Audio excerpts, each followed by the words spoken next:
ఆంధ్రప్రదేశ్లో అన్నదాత సుఖీభావ పథకం సాయం పొందడానికి రైతులంతా ఈకేవైసీ పూర్తి చేయాలని వ్యవసాయ, ఉద్యానవన శాఖ అధికారులు చెప్పడంతో రైతులు సేవా కేంద్రాల దగ్గర క్యూ కట్టారు. అయితే ప్రభుత్వం రైతులకు తీపి కబురు చెప్పింది.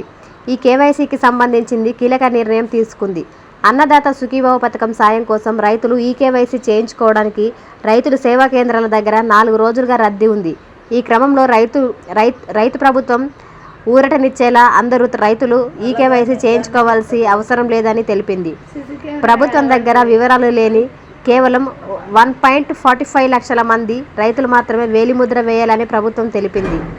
ఈ మేరకు ప్రభుత్వం ఈ జాబితాలను ఏఆర్ఎస్కేలకు పంపించింది.